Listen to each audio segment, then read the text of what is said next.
What's up guys, Houndish here, and today we're going to jump in and break down everything that we know about Lightfall following Bungie's huge reveal for the new expansion. Of course, the showcase was very busy. We got information about Season of Plunder, as well as the expansion in 2023, but since then we've learned some additional bits of information, and in the video today we'll cover some of the less spoken about content, including new dungeons and a raid. Plus we'll discuss what we know about features like gear management and loadouts which are coming in Year 6, as well as major new characters and plot points, the new abilities in depth, and we'll touch on Lightfall gear and more in the video. So guys, as always, I hope you enjoy this one and find it useful, and without further delay, let's get into it.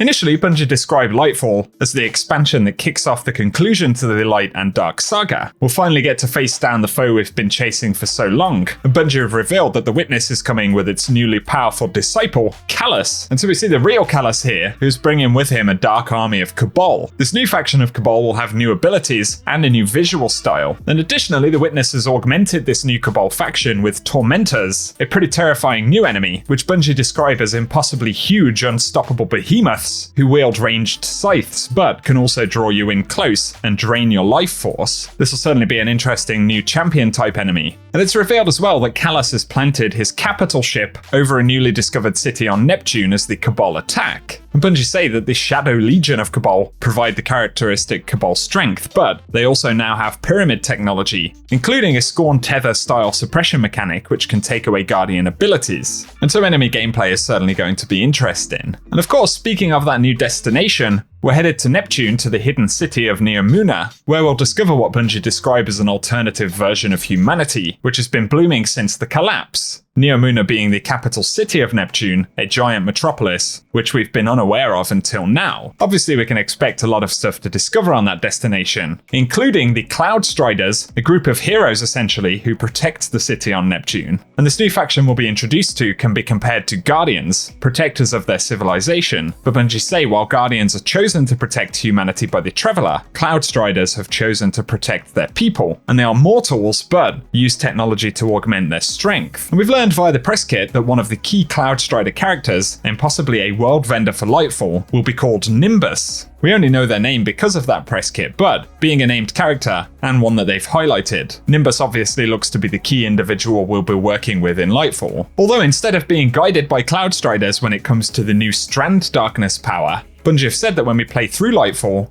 we'll discover this darkness power on our own for the first time, and we'll need to learn how to shape and manipulate it. And this is psychic energy, which forms a kind of matrix that connects energy and minds. Bungie have said that when we master it, we'll literally be pulling invisible energy from the air and then weaving it into a weapon, which is definitely a cool idea. An exciting element of this that Bungie have revealed is grappling. This will come in parallel to the subclasses, but allows us to essentially grapple at any point in thin air, or even onto moving objects. This referenced invisible energy is everywhere. But for the pure subclasses themselves, Warlocks will get the new Architect subclass. We can see gameplay of it here, and Bungie say the class can pull Strand and weave it into barrages of Strand missiles, and when these missiles land, they'll weave themselves into a new form. And obviously there'll be some variations of these abilities that we'll discover in the release. Titans, though, will become the Tyrant class, and they'll be able to weave giant claws, and by swinging these around, we'll do an area of damage around us, spinning and slashing almost like a heavy version of a blade dancer or something.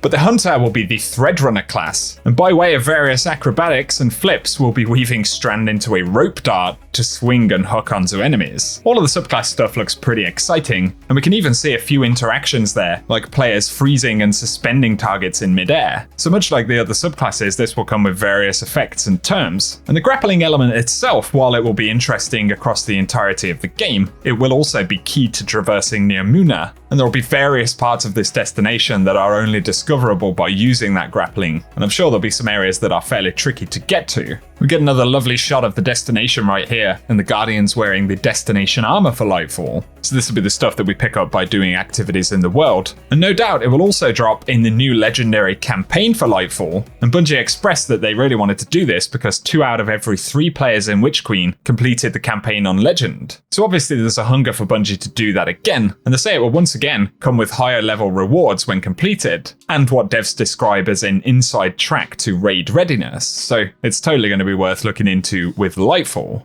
Otherwise for content though, Lightfall will naturally come with its own new raid, and Bungie say a haunting presence has been detected within Redacted. Guardians must explore the mystery and discover everything they can about this threat. Obviously, raid stuff will stay very much under wraps until at least very close to launch. And then looking at year 6, obviously we will get 4 seasons throughout the course of the year. Lightfall also has the option to come with a dungeon key, and 2 pinnacle challenges will await Lightfall and the annual pass owners when we unlock the Season 21 and Season 23 dungeons. Each of those will have its own exotic weapon and a collection of rewards to earn. And so obviously next season of Destiny right now will be Season 19, Season 20 will be the Lightfall era, and then as we see, Season 21 will get its own dungeon, as will Season 23. So that's a good roadmap of endgame content. Players will also wonder whether we're likely to see another reprise raid. Most likely that would be in Season 22 if Bungie do opt to do it again, but there's currently no confirmation of that whatsoever. Finally for today though, no expansion would be complete without some fairly big system overhauls.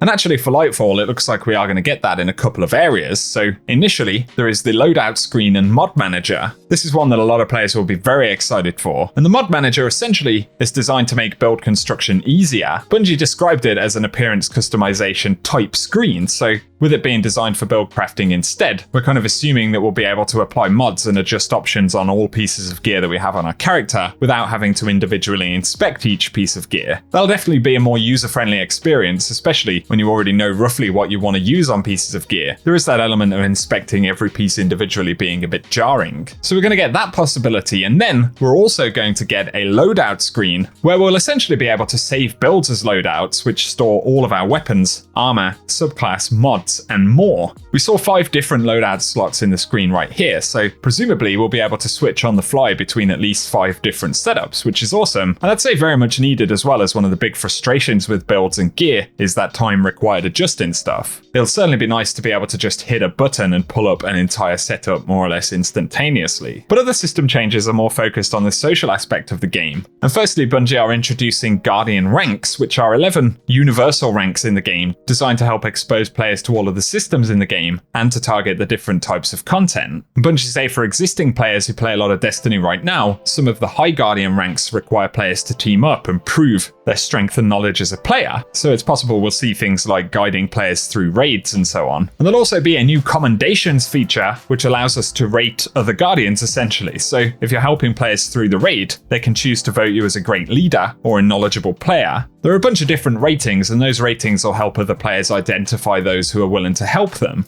It's worth saying though that commendations appear to focus on positive ratings, so basically, if you've got something good to say, you can say it, but you can't go ahead and say player X is a jerk, right? So they're looking at it from a certain angle. And part of that is geared towards the introduction of in-game LFG, which Bungie say will be arriving in the year of Lightfall. And so they're looking to have more in-game matchmaking for a wider variety of activities. And we can kind of see how commendations will fit into that system as well. So guys, let us know what you think down below. Obviously, this is the initial reveal for Lightfall, and as we tend to see with these expansions as we get closer, there'll be other reveals with more detail. We'll get teasers for Gear and Strand, as well as many more technical details on how the game is changing and evolving, all of the sandbox stuff, and things like that. So, as always, I'll be dropping all of that news and information right here on the channel as soon as it drops. So get subscribed and turn on notifications if you want to be kept up to date. Otherwise though, I hope you've enjoyed the video today, and if you have, a rating down below really does help us out. But otherwise, thank you as always for tuning in, and I hope you guys have an awesome day.